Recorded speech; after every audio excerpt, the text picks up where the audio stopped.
დღის მთავარი თემები და სიახლეებით პირდაპირ ეთერში მუშაობას იწყებს ქრონიკის საინფორმაციო სამსახური სტუდიაში ნინო კაპანიძე მუშაობს საღამო მშვიდობისა. მეგობრობის გამზირზე მომხდარი ინციდენტისას დაჭრილ ქალბატონ სტაციონარიდან სავარაუდოდ დღეს გაწერენ. მისი ჯანმრთელობის მდგომარეობა ამ დროისთვის დამაკმაყოფილებელია. მომხდარზე ოფიციალური კომენტარი უკვე შინაგან საქმეთა სამინისტროშიც გაკეთდა. დანაშაული რუსთაველმა სამართალდამცავებმა ცხელკვალზე გახსნეს. მეგობრობის გამზირზე მომხდარ ინციდენტთან დაკავშირებით სხეულის დაზიანებისა და მუქარის ფაქტზე 1980 წელს დაბადებული მამაკაცი დანაშაულის ჩადენი და რამდენიმე წუთში დააკავეს. ბრალდებულმა მეგობრობის გამზირზე მდებარე მინიმარკეტში გამყიდველ ქალბატონს დანით 5 ჭრილობა მიაყენა. დანაშაულის მოტივად პირადი ურთიერთობები სახელდება. ქვემო ქართლის სამხარეო მთავარი სამმართველოს რუსთავის საქალაქო სამმართველოს თანამშრომლებმა სხეულის დაზიანებისა და მუქარის ფაქტზე ერთი პიროვნება დააკავეს, რომელმაც 2013 წლის 17 მაისს ქალაქ რუსთავში მეგობრობის გამზირზე მდებარე მინიმარკეტში ამავე მარკეტში მომუშავე ქალბატონი დანით დაჭრა. სხეულის დაზიანებისა და მუქარის ფაქტზე მიმდინარეობს გამოძიება საქართველოს სისხლის სამართლის კოდექსის 151 მუხლით. სამედიცინო დახმარება დაჭრილ ქალბატონს რუსთავის ცენტრალურ საავადმყოფოში გაუწიეს. ექიმების განცხადებით პაციენტს 3 ჭრილობა ცივი იარაღით გულმკერდის არეში, ხოლო 2 ჭრილობა ხერხემლისა და მუცლის არეში ჰქონდა მიყენებული. დაზარალებულს სავარაუდოდ სამედიცინო დაწესებულებიდან დღეს გაწერენ. პაციენტის მდგომარეობა სტაბილურია, მკურნა აგრძელებს ჭრილობები დამუშავდა. ქირურგიულად გასუფთავდა, შესაბამისი პროფილაქტიკური აცრებით ჩაუტარდა და ამჟამად თავისი კვლევებით, რენტგენოლოგიით და ამჟამად პაციენტის მდგომარეობა სტაბილურია, შესაძლებელია დღეს გავწეროთ სახლში. ინციდენტი მეგობრობის გამზირზე გუშინ დღის საათებში მოხდა. ახლობლების ვერსიით ბრალდებული დაზარალებულ გამყიდველს ცოლად გაყოლას თხოვდა და ხშირად აწუხებდა, რის გამოც მაია მირიანაშვილს პოლიციისთვისაც არაერთხელ მიუმართავს. 44-ის არის რა. ქმარშვილიანია. მეუღლე დაღუპული ყავს ავარიით და შვილები გაზარდა, შვილი ყავს. ეს მამაკაცს თქვენ იცნობთ, ხშირად აკითხავდა? აკითხავდა რა, უბანში ცხოვრობს და აგერ ცხოვრობდა გვერდზე, აი მეორე ფანჯარა როა და გაყიდეს ეს ბინა. ეუბნებოდა ხოლმე რამე სიყვარულის არაფერს გინდა თუ არა აძალებდა, მიყვარხარ და ცოლად გამომყევიოდა, ქალს რა ეცოლებოდა, ვისი ცოლობა თუ უნდოდა, ახლა მაგის მეც ვერავის ნახავდა, ეგ არის არანორმალური, ავადმყოფი. ბრალდებულის მიმართ გამოძიება სიცოცხლის მოსპობის, ჯანმრთელობის დაზიანებისა და მუქარის ფაქტზე მიმდინარეობს. უნდა მოხდეს თუ არა მარიხუანას ლეგალიზაცია, ამ საკითხის განხილვაში ბოლო დროს სულ უფრო მეტი ადამიანი ჩაერთო და მას უკვე საკანონმდებლო დონეზეც განიხილავენ. საზოგადოების ნაწილი მის ლეგალიზაციას დემოკრატიასთან აიგივებს, ზოგისთვის კი ეს ავის მომასწავებელი მცენარია და მისი დეკრიმინალიზაცია ქვეყანას ცუდ შედეგებამდე მიიყვანს.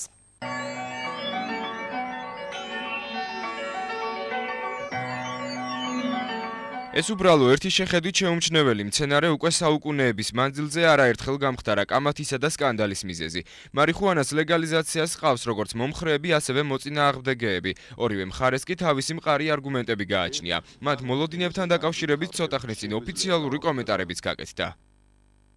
ის რომ მიდის აქტიური მსჯელობა და ანალიზი მარიხუანის ლეგალიზაციაზე, ეს არამს არნიშნავს, რომ გავიღვიძებთ ჩვენ ერთ დღეს და მარიხუანა გაიყიდება სუპერმარკეტებში, რა თქმა უნდა, ეს ასე არ არის და რა თქმა უნდა მსჯელობა უნდა მიდიოდეს. ახალ პერიოდში ჩვენ ექსპერტებსაც მოусმენთ და ვიმსჯელებთ, შესაძლოა თუ არა მოხდეს დეკრიმინალიზაცია. ეს იმას არნიშნავს, რომ იქნება ხელშეწყობილი, მხარდაჭერილი და წახალისებული, მაგრამ შეიძლება რაღაც პასუხისმგებლობის შემსუბუქებაზე ვიფიქროთ. არ ვარ მომხმარებელი და არც უშეფრო დაუშვან. დაუშვებელია მარიხუანას ლეგალიზაცია იმისათვის, რომ ძალიან ბევრი ახალგაზრდას გააფუჭებს. ზოგი ეწევა, ზოგი არ ეწევა, მაგრამ ვიც ეწევა იმას საჭიროა. ანუ მომხრე ხართ ლეგალიზაციას?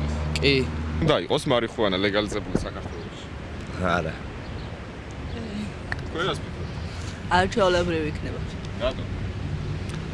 კარგი იქნება, რა ვიცი, მე პირადად მაყოფილი ვიქნები თუ მარიხუანა ლეგალიზებული გახდა. დეკრიმინალიზაციის მომხრეები არიან, მაგრამ არა ლეგალიზების. საზოგადოებისთვის ზოგიერთ ცნობილ ადამიანს ამ უწყინარი მცენარის მომხმარებლების დასჯა მიუღებლად მიაჩნია. ასევე მიუღებელია მათთვის მარიხუანას ლეგალიზება. აქაც თავიანთი არგუმენტი გააჩნიათ. ჯარიმები და ამის გამო ხალხის დაწუნება და რაღაც ნიშნის დადება არ შეიძლება. დეკრიმინალიზაციის მომხრე ვარ, მაგრამ ლეგალიზაციის მომხრე არა ვარ. ლეგალიზაცია ნიშნავს ხელმისაწვდომობას და ყიდვა გაყიდვას. და ხა ეგ საქართველოში არის ჩემი მსაზრით სამარცხვინო. მე უფრო არყის დალევაზე დავაწესებდი დიდ ჯარიმებს და სიმთვრალეზე რომ ლეწავენ და ანგრევენ ყველაფერს, ვიდრე ვთქვათ მაგის ჯარიმაზე. მიზანი იქნება რომ მოვითხოვოთ და ვითხოვოთ მარიხუანის მსუბუქი ნარკოტიკის დეკრიმინალიზება იმისათვის რომ ადამიანები აღარ აღმოჩნდნენ ციხეში იმის გამო რომ მათ მოიხმარეს მარიხუანა, რაც ჩემი აზრით ცოტა ძალიან უხეში მოპყრობა არის სახელმწიფოს მხრიდან ადამიანების მიმართ. არაოფიციალური მონაცემებით საქართველოში მარიხუანაზე დამოკიდებული ადამიანთა რიცხვი საკმაოდ მაღალია და ის 30-დან 40,000-მდე მერყეობს. მსოფლიო სტატისტიკის მიხედვით კი 15 წელზე მეტი ასაკის ადამიანების 3,9% მარიხუანას რეგულარული მომხმარებელია. მათი უმეტესობა იმ ქვეყნების მოქალაქეები ან სტუმრები არიან, სადაც ეს მსუბუქი ნარკოტიკი ოფიციალურ დაწესებულებებში ლეგალურად იყიდება. უამრავი ქვეყანა არის, ახლა გამეჭირდება რაოდენობა რო გითხრათ, სადაც ეს თემა განიხილებოდა, ზოგმა მიიღო ეს კანონი, ზოგი ეხლაც მსჯელობს ამაზე, ანუ ეს არ ნიშნავს, რომ რახან ამაზე მუშაობა მიდის და აუცილებლად უნდა მიდიოდეს, იმიტომ რომ ეს დინამიური პროცესია. ყველაზე საგულისხმო არის ჰოლანდიაში ამ მარიხუანის ლეგალიზაციის მაგალითი, რადგან იქ მოხდა მარიხუანის ლეგალიზაციის შემდეგ ინტრავენულ ნარკოტიკების მიღებელთა რიცხვის შემცირება, მაგრამ ეს ჩვენთვის რამდენადაც ცნობილია, გამოიწვია სწორედ იმან, რომ თვითონ კულტურა მიმღებლობა საზოგადოების იყო უფრო მაღალი. წლების წინ მარიხუანას როგორც ტკივილგამაყუჩებელ პრეპარატს მედიცინაში მძიმე ტკივილების მოსახსნელად იყენებდნენ. მას ხშირად ანტიდეპრესანტსაც უწოდებენ, რომლის მიღება იწვევს კონტროლის დაკარგვას მის გარშემო მიმდინარე მოვლენებზე. რამდენიმე საათიანი რელაქსაციის მიზნით მარიხუანას გამოყენება ყოველთვის პოპულარული იყო საზოგადოების გარკვეულ წრეებში. მაგრამ იწვევს დამოკიდებულებას, აქვს გართულებებს ვერ ვიტყვით ახლა რომ აქვს გართულებები იმდენად საგანგაშო როგორც აქვს ნარკოტიკულ სხვა საშუალებებს, მაგრამ ყველაზე ცუდი რაც არის ეს იწვევს დამოკიდებულებას. თუ მაინც და მაინც იქნება კანონი მიღებული, უნდა იყოს აუცილებლად პოპულარიზაცია ძალიან უფრო გააქტიურებული ჯანმრთელი ცხოვრების წესის და მე მგონი ადამიანებს ყველას აქვს თავისუფალი არჩევანის უფლება. დღეისათვის მოქმედი სისხლის სამართლის კოდექსის 272 მუხლის თანახმად მარიხუანას მოხმარება ისჯება თავისუფლების აღკვეთის ვადით 1 წლამდე. თუმცა არ არის გამორიცხული წლის ბოლომდე საქართველოს იმ ქვეყნების სია შეუერთდეს, რომლებსაც მარიხუანის მომხმარებლების მიმართ შედარებით ლიბერალური დამოკიდებულება აქვთ. ადგილობრივი თვითმმართველობის ინიციატივით მერიაში ტრანსპორტის კომისია ახალი შემადგენლობით დაკომპლექტდა, რომელსაც რეზო თედორაძე ხელმძღვანელობს. კომისია ამჟამად იმ საკონკურსო პირობებზე მუშაობს, რომლის მიხედვითაც საქალაქო მარშრუტზე საუკეთესო გადამზიდავი კომპანია გამოვლინდება. მთავარი კრიტერიუმები მგზავრთა კომფორტულად გადაყვანა და უსაფრთხოება იქნება. ტრანსპორტის კომისია ადგილობრივ თვითმმართველობასა და გადამზიდავ კომპანიებს შორის მედიატორის როლსაც შეასრულებს. შეკრებილია კომისია თავის წევრებით, რომელთაც აქვთ ვადა ამ წლის სექტემბრის ბოლომდე, რაც უნდა დადოს საკონკურსო პირობები. თუ რა პირობებით შეიძლება გამოცხადდეს კონკურსი. შემდეგ იმსჯელებს საკრებულო ექსპონატები, რომლებიც 1000 წლეულებს ითვლის და ექსპოზიცია, რომლის დათვალიერებაც მსურველებს ახლა უკვე ახალ საგამოფენო სივრცეში შეეძლებათ. გარდამაში მუზეუმი საერთაშორისო დღე მასშტაბურად აღნიშნეს. ჩვენი სიუჟეტიდან შეიტყობთ, რომელია ყველაზე ძველი ექსპონატი, რომელიც დღეს დამთვალიერებლისთვის სპეციალური საცავიდან დღის სინათლეზე გამოიტანეს.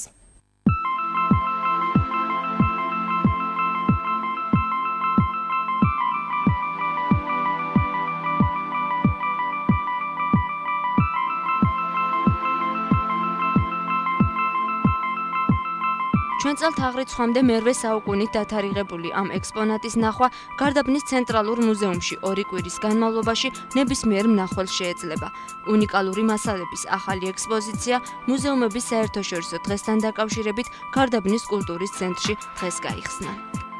პალეოლითის ხანის ხელსულები, აგრეთვე ბრინჯაოს ხანის მაგალითად ეს ისრისპირი აღმოჩენილი არის გარდაბნის ტერიტორიაზე, ნაკრძალში კერძოდ. ისრისპირი გახლავთ ბრინჯაოს ხანის. გვიანდ თარიღდება ძველ წელთაღრიცხვის პირველ საუკუნეებით. ყოველწლიურად დღესასწაული კონკრეტული თემის გარშემო ერთიანდება.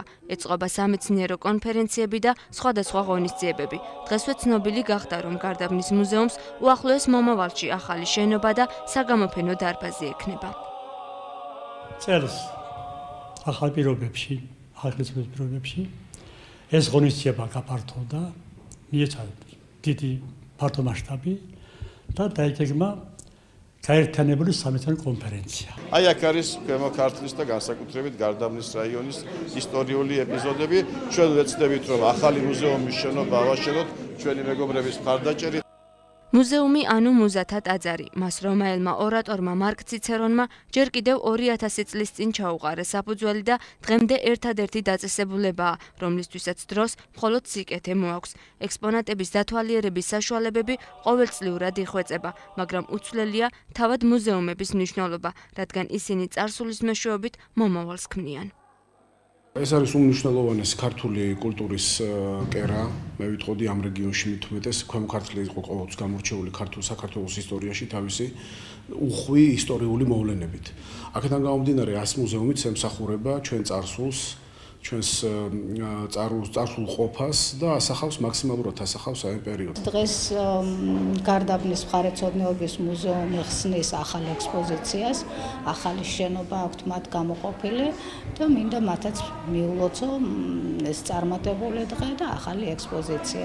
მუზეუმების საერთაშორისო დღე 1978 წლიდან მსოფლიოს 150 ქვეყანაში აღინიშნება. მუზეუმების საერთაშორისო დღეს რუსთავის ისტორიული მუზეუმი ჩაუერთდა დაწესებულებაში დღეიდან ღია კარის დღე გამოცხადდა.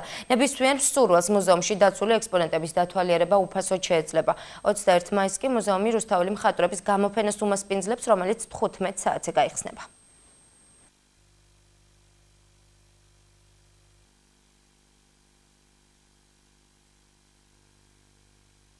გეპატიჟებით ყველას, გარდა ამისა, მუზეუმების დღესთან დაკავშირებით სამშაბათს ჩვენ ხსნით ეთნოგრაფიულ გამოფენას 3 საათზე და გთხოვთ მობრძანდეთ, ეს იქნება ჩვენი ასე ვთქვათ საჩუქარი მიძღვნილი რუსთაველი მოქალაქეებისთვის. მიხეილ სააკაშვილმა ბილ კლინტონი წმინდა გიორგის სახელობის გამარჯვების ორდენით დააჯილდოვა. თქვენ შეძელით ჩვენი მსგავსი პატარა ქვეყნების გადარჩენა. ისტორიულად დიდი პიროვნება ბრძანდებით არა მხოლოდ ამერიკისთვის, არამედ მთელი მსოფლიოსთვის აღნიშნა საქართველოს პრეზიდენტმა ამერიკის შეერთებული შტატების ექს-პრეზიდენტის ბილ კლინტონის დაჯილდოებისას. საქართველოს პრეზიდენტმა ბილ კლინტონს ჯილდო ორი ქვეყნის ურთიერთობებში შეტანილი მნიშვნელოვანი წვლილისთვის გადასცა. ბიბლიოთეკების კვირაული დასრულდა. რუსთავის ცენტრალურ ბიბლიოთეკაში კვირაულისადმი მიძღვნილი ღონისძიებების ოფიციალური დახურვა გამარჯვებულების და ფოტოკოლაჟის პრეზენტაციით აღნიშნეს. კვირაულის ფარგლებში პოეზიის საღამოები, პერსონალური გამოფენები და ვიქტორინა კონკურსები გაიმართა. შემოქმედებით საღამოებში ბიბლიოთეკის ყველა თაობის მკითხველი მონაწილეობდა. მიმდინარეობდა სხვადასხვა სახის ღონისძიებები, მოიცავდა როგორც შეხვედრებს ჩვენს ცნობილ საყვარელ მწერლებთან, წიგნების პრეზენტაციებს, იყო ვიქტორინა კონკურსები და დღეს ვაკეთებთ შემაჯამებელს, ეს არის შემაჯამებელი, სადაც ვიქტორინაში გამარჯვებული ბავშვები დაჯილდოვდებიან. რუსთავის სამუსიკო სასწავლებელში კლასიკური მუსიკის ახალგაზრდა შემსრულებელთა კონკურსი მიმდინარეობს. ღონისძიებაში ქვემო ქართლის რეგიონის თითქმის ყველა სამუსიკო სასწავლებელია ჩართული. დღევანდელ საღამოზე მონაწილეებმა ჟურის წინაშე ცნობილი ნაწარმოებები შეასრულეს, დასკვნითი ნაწილი კი ხვალ გაიმართება.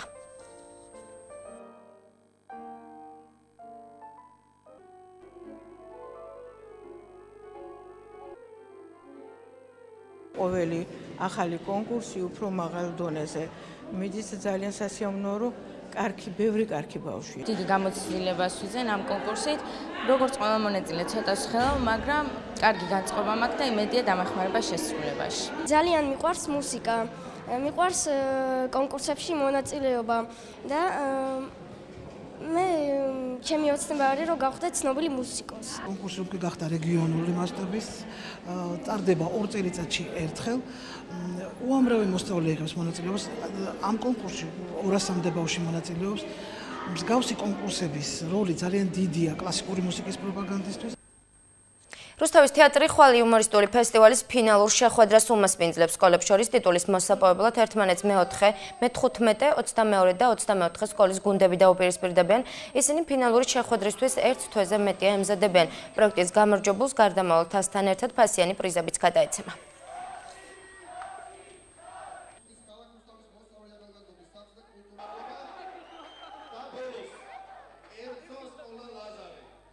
განსაკუთრებით ვეტყვი მათ გულშემატკივრებს სკოლებიდან, რომ მოვიდნენ და უგულშემატკივრონ.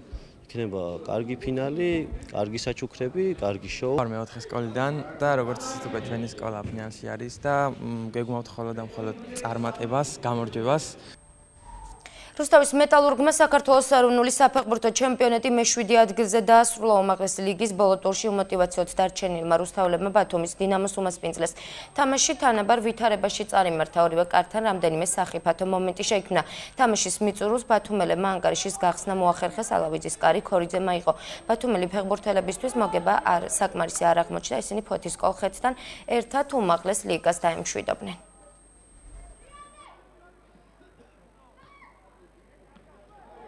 ეს არც ანახაობრივი თამაშობლა, შესაბამისად ვერ შედეგი ვერ მივიღეთ აქედან. ჩვენ მთლიანი სეზონის განმავლობაში ვცდილობთ, რომ ფეხბურთელების კონცენტრაცია არ დაეკარგა, სამწუხაროდ ეს ბოლო თამაშზე არ გვიყო. ბოლომდე იბრძოლეს ბიჭებმა და შედეგი რაც გვინდოდა, ეხლა კი მოვიგეთ, მაგრამ სამწუხაროდ მაგი არ აღმოჩნდა საკმარისი, რომ უმაღლეს ლიგაში დავჩენილიყავით. ახლა კი დრო ამინდის პროგნოზს გავეცნოთ.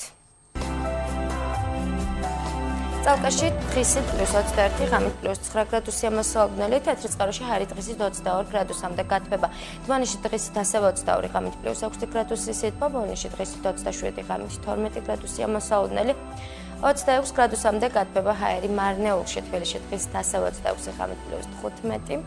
გარდაბაში დღისით 28, ღამით 15 გრადუსი და ჩვენს ქალაქში ასევე 28, ღამით 15 გრადუსი სითბოა მოსალოდნელი.